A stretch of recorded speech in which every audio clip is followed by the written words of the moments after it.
Hi guys, I'm Rajkumar. நம்ம இந்த வீடியோவில் என்ன பார்க்க போகிறோம்னா கூகுள் AdSense ரிப்போர்ட்டை தான் வந்து ஃபுல் அண்ட் ஃபுல் பார்க்க போகிறோம். சரிங்களா? தென் என்னோட சேனலுக்கு வந்து யாராச்சும் ஃபர்ஸ்ட் டைம் வந்து நீங்கள் வாட்ச் பண்ணுறீங்க அப்படின்னா சேனலை வந்து சப்ஸ்கிரைப் பண்ணி வச்சுக்கோங்க. கண்டிப்பாக உங்களுக்கு இன்றைக்கி யூஸ் ஆகலாம், ஃபியூச்சரில் ரொம்பவே யூஸ்ஃபுல்லாக இருக்கும். சரிங்களா? தென் நம்ம டாபிக் உள்ள போகிறதுக்கு முன்னாடி சம் இன்ஃபர்மேஷன் ஸ்டார்டிங்காக சொல்லிடுறேன். இது வரைக்கும் நான் எடுத்த வீடியோவில் ஒரு நாள் கூட நம்ம சேனலில் வந்து எப்படி சொல்கிறது, எடிட்டிங்கிறது ஒரு வீடியோ கூட இருக்காது. சரிங்களா? வீடியோ சொல்ல வரேன், ஓகேவா?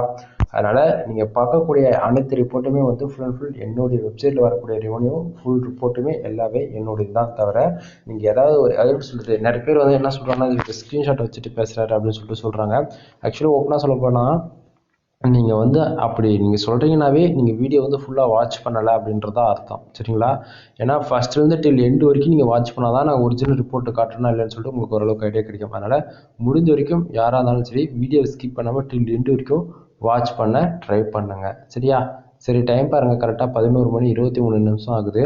இது ஏன் நான் சொல்கிறேன்னா, நைட்டு அன்டைமில் நம்ம வீடியோ எடுக்கிறதுக்கான மெயின் ரீசன் என்னென்னா, மோஸ்ட்லி வந்து பகலில் வீடியோ எடுக்கலாம் நண்பா. பட் ஆனால் ஆடு கிளிக்குன்றது ஒன்று நடந்திருக்காது, பேஜ் யூஸ் எதுவுமே வந்திருக்காது. சரிங்களா? அது இல்லாமல் கூகுள் ஆட்சன்ஸில் மோஸ்ட்லி எப்போ பார்த்தாலும் பக்கு போயிட்டுருக்குங்க. ஓகேங்களா? அதனால் கரெக்டான ரிப்போர்ட்டு கிடைக்காதுன்றதால தான் நம்ம நைட் எப்போயுமே அன்டைமில் எடுக்கிறோம். அது இல்லாமல் அது ஒரு எக்ஸ்பெரிமெண்ட்டு. சரிங்களா? ஒரு நாள் 2 நாளில் கிட்டத்தட்ட நான் 8 மந்த்துக்கு மேலே சக்ஸஸ்ஃபுல்லாக அது ஒரு எக்ஸ்பெரிமெண்ட்டாக நான் பண்ணிகிட்ருக்கிறேன். அதனால் நான் என்ன சொல்லுவேன்னா, சிம்பிள், ஃபுல்லாக வாட்ச் பண்ணுங்கள், அப்போ தான் உங்களுக்கு புரியும். சரியா? சரி, இப்போ டுடே டாலர் எவ்வளோ நமக்கு வந்திருக்கு அப்படின்னா, இன்றைக்கி வந்து பார்த்தீங்கன்னா 0.41 சென்ட்ஸ் வந்து எனக்கு வந்து கிடச்சிருக்கு. எஸ்டே நேற்றுக்கு 0.28 சென்ட்ஸ் வந்து கிடச்சிருக்கு. லாஸ்ட்டு 7 டேஸில் 0.81 சென்ட்ஸ் வந்து கிடச்சிருக்கு. சரியா? திஸ் மந்தில் மட்டும் டோட்டலாக எவ்வளோ இருக்குது அப்படின்னா $1.22 வந்து கிடச்சிருக்கு. தென் பேலன்ஸில் வந்து பார்த்தீங்கன்னா $16.43 வந்து நமக்கு பேலன்ஸில் வந்து கிடச்சிருக்கு. சரியா? சரி, இப்போ வந்து பார்த்தீங்கன்னா இந்த டுடே டாலர் 0.41 சென்ட்ஸ் வந்துருக்கு இல்லையா? இதனால் அதாவது இப்படி எனக்கு வரக்கூடிய ரெவன்யூவே வந்து ஃபுல் கம்மியாக தான் வரும். ஓகேங்களா? ஆனால் அப்படி இருந்துமே நான் வீடியோ போகிறதுக்கான மெயின் ரீசன் என்னென்னா, ஆக்சுவலி இப்போது இது வந்து ஒரு எக்ஸ்பெரிமெண்ட்டு நான் ஸ்டார்டிங் சொல்லிட்டேன். கிட்டத்தட்ட நான் வந்து ஒரு 7 மந்த்துக்கு மேலே .comன்ற ஒரு டொமைன் வந்து நான் ஒர்க் பண்ணிட்டு இருந்தேன். சரிங்களா? ஒரே டொமைனில் ஒர்க் பண்ணி போர் அடிச்சு போச்சு. அதனால் ஒரு புது டொமைன், அதுவும் பர்டிகுலராக ஒரு கண்ட்ரி பேஸ் பண்ண இருக்கக்கூடிய டொமைனில் வந்து ஒர்க் பண்ணால் ரெவன்யூ கிடைக்குமா கிடைக்காதான்றதான் இப்போது புது எக்ஸ்பெரிமெண்ட்டாக அது நான் பண்ணிகிட்ருக்கேன். சரிங்களா? அதாவது நிறைய பேர் வந்து நீங்கள் .inன்ற டொமைனில் ஒர்க் பண்ணியிருக்கலாம், அல்லது .us, .uk, அந்தமாரி .io, .org, xyz இந்தமாரி ஏதோ ஒரு கண்ட்ரி பேஸ் பண்ண ஒரு டொமைனில் நீங்கள் ஒர்க் பண்ணலாம். சரிங்களா? அப்போது அது போல் டொமைனுக்கு நம்ம ஒர்க் பண்ணும் போது நமக்கு கூகுள் ஆட்சன்ஸ்லேருந்து ரெவன்யூ வருமா வராதா அப்படின்னு சொல்லி நிறைய பேருக்கு ஒரு கொஸ்டினாக இருக்கும். சரிங்களா? அதெல்லாம் டவுட் கிளியர் பண்ணுற விதத்தில் தான் நம்ம வந்து ஒரு எக்ஸ்பெரிமெண்ட்டாக இது பண்ணிகிட்ருக்கோம். அதாவது ஒவ்வொரு நாளும் வரக்கூடிய அமௌண்ட் வந்து 1 சென்ஸ் 2 சென்ஸ் தான் வரும். சரிங்களா? நீங்கள் அதிகமாக எதிர்பார்க்க வேண்டாம். தென் நம்ம வந்து ஃபார் டேவுக்கு $100 $250 எடுத்து காமிச்சிருக்கோம். ஃபார் மந்த்துக்கு $1500 மேலேயும் எடுத்து காமிச்சிருக்கோம். சரிங்களா? உங்களுக்கு டவுட்டாக இருக்குன்னா ப்ரீவியஸ்லாம் போய் செக் பண்ணி பாருங்கள். அப்போ தான் நான் என்ன சொல்ல வரேன்னு சொல்லிட்டு உங்களுக்கு ஓரளவுக்கு ஐடியா கிடைக்கும். சரியா? சரி, இப்போ மெயின் டாபிக்ல வந்துடலாம். ஃபர்ஸ்ட் ஆஃப் ஆல், இந்த டுடே டாலர் 0.41 சென்ட்ஸ் வந்திருக்கு இல்லையா? அது வந்ததுக்கான மெயின் ரீசன் என்ன அப்படின்னா, கீழே பாருங்கள், பேஜ் வியூஸ் எவ்வளோ இருக்குது, 106 இருக்குது. கீழே வந்து பார்த்தீங்கன்னா கிளிக்ஸ் எவ்வளோ இருக்குன்னா 2 இருக்குது. அப்போது கூகுள் ஆட்சன்ஸ்லேருந்து ஃபர்ஸ்ட் ஆஃப் ஆல் நீங்கள் நல்லா தெரிஞ்சுக்க வேண்டிய ஒரு விஷயம் என்னென்னா, நமக்கு எதுக்கு அமௌண்ட் வருது, எதுக்காக வருது அப்படின்றத நம்ம டீப்பாக பார்க்க போகிறோம். சரியா? கூகுள் ஆட்சன்ஸ் பொறுத்த வரைக்கும் நமக்கு எதுக்காக அமௌண்ட் கொடுக்குறாங்க அப்படின்னா, ஒரு ஆடு கிளிக் நடக்குது, அதாவது ஒரு யூசரை வந்து நம்ம வெப்சைட்டுக்குள்ளே போயிட்டு அதில் வரக்கூடிய விளம்பரங்கள், அட்வர்டைஸ்மெண்ட் வந்து ஒரு யூசர் தெரிஞ்சோ அல்லது தெரியாமல் ஒரு ஆடு கிளிக் பண்ணுறாரு அப்படின்னா, அந்த ஆடுக்கான ரெவன்யூ தான் நமக்கு வந்து கொடுக்குறாங்க. அதாவது ஆடு கிளிக் நல்லதான் ரெவன்யூ, இல்லைன்னா இல்லை. சரிங்களா? அதை கன்ஃபார்ம் பண்ணுங்க. பார்த்தீங்கன்னா பேஜ் யூஸில் 106 இருக்குது. அதில் கீழே 2 கிளிக் நடந்திருக்கு. கிளிக்ஸ்னு போட்டுருன்னா 2 ஆடு கிளிக் நடந்திருக்கு. 2 ஆடு கிளிக் நடந்தாலும் நமக்கு 0.41 சென்ட்ஸ் வந்து கிடச்சிருக்கு. சரியா? Then page RPM and CPC பார்த்தீங்கன்னா தென் $3.85 வந்து பேஜ் ஆர்பிஎம் இருக்குது. சிபிசி 0.22 சென்ட்ஸ் வந்து இருக்குது. சரிங்களா? தென் இந்த பேஜ் ஆர்பிஎம்னா என்ன, சிபிசி என்ன, இது வந்து டிராஃபிக் காஸ்ட்னு சொல்லலாம், அல்லது காஸ்ட் பர் கிளிக்னு சொல்லலாம். சரிங்களா? ஒரு யூசர் வந்து இப்போ என்னோட வெப்சைட்டில் ஒரு ஆட் கிளிக் பண்ணுறாரு அப்படின்னா எனக்கு எவ்வளோ டாலர் கிடைக்கணும், $3.85 வந்து கிடைக்கணும். ஆனால் அவ்வளோ கிடைக்குதான்னு பார்த்தாச்சுன்னா கிடைக்கல. கீழே பாருங்கள் 0.20 சென்ட்ஸ் வந்து இருக்குது. அப்படின்னும் போது எனக்கு ஒரு ஆட் கிளிக் நடந்தால் 0.20 சென்ட்ஸ் வந்து கிடைக்குது. சரிங்களா? ஆக்சுவலி எனக்கு ரொம்ப எப்படி சொல்கிறது முடியல, பேசவே முடியல. அந்த அளவுக்கு பாடி ஃபுல் டயர்னஸாக இருக்குது. சரியா? தென் மேலே பார்த்தீங்கன்னா பக்கத்துலேயே இம்ப்ரெஷன் வந்து எவ்வளோ இருக்குது அப்படின்னா 218 இம்ப்ரெஷன் வந்து இருக்குங்க. இது மூலிமா நமக்கு வந்து கூகுள் ஆட்சன்ஸ்லேருந்து அமௌண்ட் வரும் அப்படின்னு சொல்லி கேட்குறவங்களுக்கு அது மூலியமான அமௌண்ட்லாம் ஒன்றும் வராது. சரியா? அப்போ எதுக்கு தான் அமௌண்ட் வரும்னா ஸ்டார்டிங்காக சொன்னால் தான் கூகுள் ஆட்சன்ஸ் பொறுத்த வரைக்கும் ஒரு யூசர் வந்து ஒரு ஆடுகளுக்கு தெரிஞ்சோ தெரியாமல் பண்ணாங்கன்னா அதுக்கு தான் அமௌண்ட்டுன்றது வருமா தவிர மற்றபடி வேறு எதுக்கும் வராது. ஓகேவா? தென் இந்த இம்ப்ரெஷன் எது மூலியமாக வருதுன்னா இப்போ பேஜ் யூஸ் பாருங்கள் 106 இருக்குல்ல. அப்போ இந்த 106 யூஸருமே நம்ம வெப்சைட்டுக்குள்ளே எவ்வளோ நேரம் இருந்தாங்களோ அதை பொறுத்து இந்த இம்ப்ரெஷன் வந்து கொண்டு வந்திருக்காங்க. தென் பேஜ் சிடிஆர் எவ்வளோ இருக்குது அப்படின்னா 1.89% வந்து இருக்குது நண்பா. இப்போதைக்கு இந்த சைடு வந்து 100% சேஃப் ஜோன் இருக்குது. இது ஏன் நான் சொல்கிறேன்னா எப்போயுமே நம்மளுடைய பேஜ் சிடிஆர் வந்து 10க்குள்ளேயே மெயின்டைன் பண்ணணும். 10க்கு மேலே போகுது அப்படின்னாலே நமக்கு ஆட் லிமிட் வந்து எதிர்பார்க்கலாம். சரிங்களா? அதாவது பர்டிகுலராக ஒரு நாள் வரல அப்படின்னா பிரச்சனை கிடையாது. மந்தில் பாதிக்கு பாதி ஒரு 2 வீக்ஸ்க்கு மேலே எப்போ பார்த்தாலும் 10க்கு மேலே தான் போகுது அப்படின்னா உங்களுக்கு ஆட் லிமிட்ன்றது எப்படி சொல்கிறது டக்குன்னு வந்துக்கிட்டே இருக்கும். இப்போ ஒரு 1 வீக் கழிச்சு கிளியர் ஆகுது, ஆட் லிமிட்லாம் கிளியர் ஆட் வருதுன்னா மறுபடியும் 2 டேஸ்க்குள்ளேயே மறுபடியும் ஆட் லிமிட் வந்துடும். இந்தமாரி ஏகப்பட்ட இஷ்யூஸ் இருக்குது. அதனால் இந்த பேஜ் சிடிஆர் வந்து 10க்குள்ளேயே மெயின்டைன் பண்ணுங்கள். சம்டைம் வந்து உங்களுக்கு பேஜ் சிடிஆர் வந்து 10க்குள்ளேயே மெயின்டைனிங் பண்ண தெரியல, அது எப்படி மெயின்டைனிங் பண்ணுறது அப்படின்னு சொல்லி நீங்கள் கேட்டிங்கன்னா அது ஒரு பெரிய விஷயம் இல்லை. அது நான் சொல்லலை, கூகுளுடைய ப்ரைவசி பாலிசி ரூல்ஸில் இருக்குது. என்னென்னா நம்ம வெப்சைட்டுக்கு வந்து ஒரு 250 யூசர் வரானா வச்சுக்கலாம், அதில் 2 ஆடுகளுக்கு நடக்கலாம்.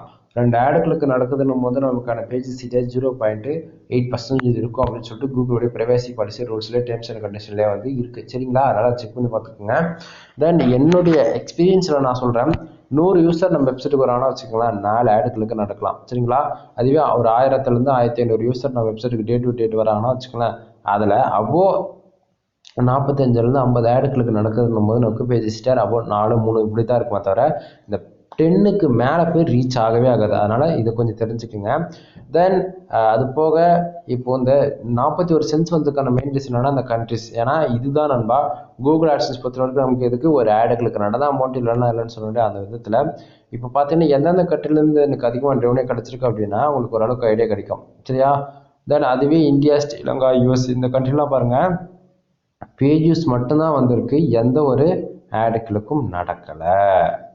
புரியுதுங்களா? எந்த ஒரு ஆடுகளுக்கும் நடக்கலை அப்படின்னும் போது நமக்கு ரெவன்யூவே கிடைக்கல. ஆனால் நம்ம வெப்சைட்டோட கண்டென்ட் குவாலிட்டி பொறுத்து அது ஒரு சில டைமில் ஒரு சென்ஸ் 2 சென்ஸ் ஏன் 10 சென்ஸ் கூட கிடைக்கும் வித் ஆடுகளுக்கு நடக்கலனாலுமே. அதுதான் இந்த on page SEO, off page SEO அது எல்லாமே உள்ள ஒரு இன்க்ளூடு. ஓகேங்களா? தென் ப்ரீவியஸ்லாம் செக் பண்ணி பாருங்கள், அப்போ தான் என்ன சொல்ல வரன்றது ஓரளவுக்கு ஐடியா கிடைக்கும். அதுக்கு முன்னாடி இப்போ வரக்கூடிய ரெவன்யூலாம் எந்த வெப்சைட்லேருந்து வருது அப்படின்னு சொல்லி நீங்கள் கேட்கலாம். தென் என்னோடய வெப்சைட் நேம் வந்து 1c1.us. ஓகேங்களா? இது வந்து யுனைட் ஸ்டேட்ஸை டார்கெட் பண்ணி ஒர்க் பண்ணக்கூடிய டொமைன்ஸ். பார்த்தீங்கன்னா உங்களுக்கு எப்படி சொல்கிறது, ஒன்று .comக்கு .netக்கு கொஞ்சம் டிஃப்ரென்ஸ் இருக்காது. ஒரு கண்ட்ரி டொமைன் மாரி ஒர்க் ஆகும். சரிங்களா? பர்டிகுலராக ஒரு கண்ட்ரி டொமைனில் ஒர்க் பண்ணால் ரெவன்யூ வருமா வராதான்றது தான் இது எக்ஸ்பெரிமெண்ட்டு. சரிங்களா? தென்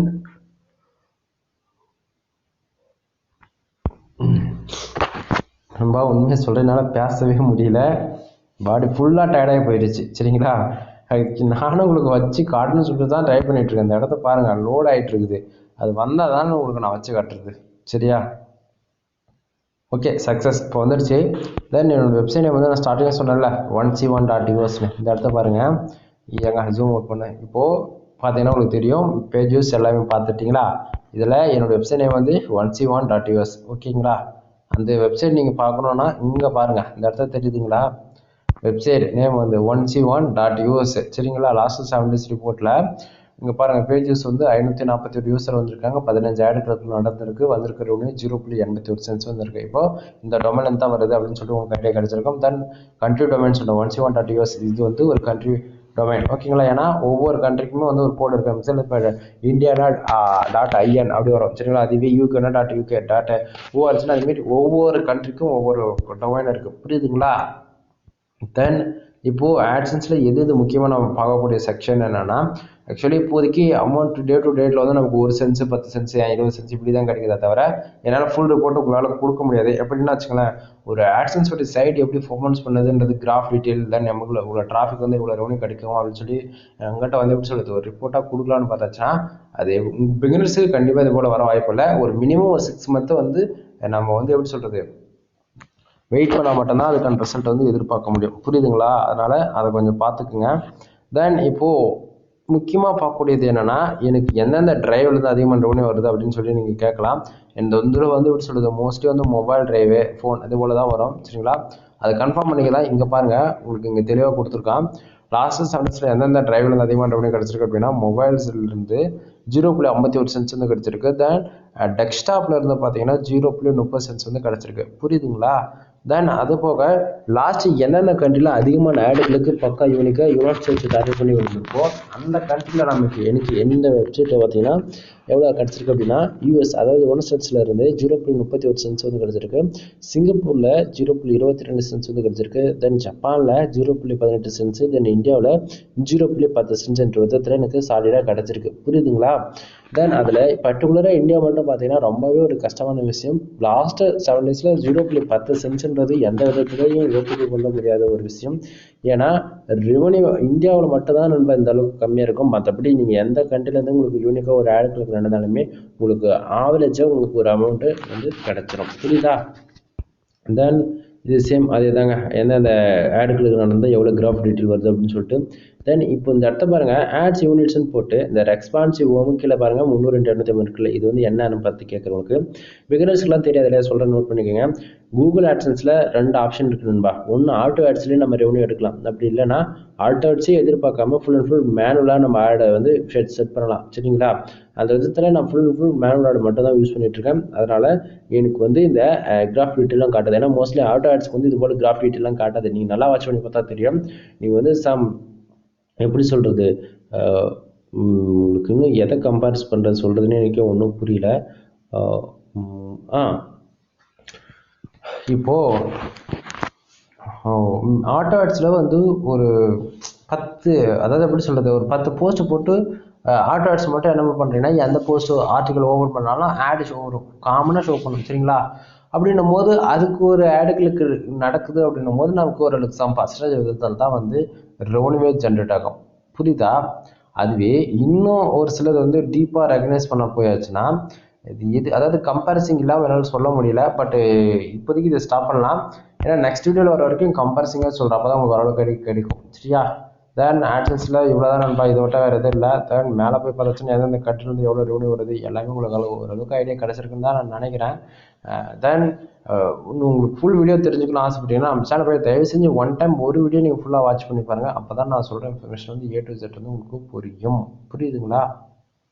தென் எப்படி சொல்கிறது, இந்த பிஹெச்எல் சிபிசி ரொம்பவே முக்கியம். அதனால் யாராக இருந்தாலும் சரி வெப்சைட் நீங்கள் என்ட்ரி ஆகுறீங்க அப்படின்னா இதை கொஞ்சம் ஃபோக்கஸ் பண்ணிக்கோங்க. சரியா?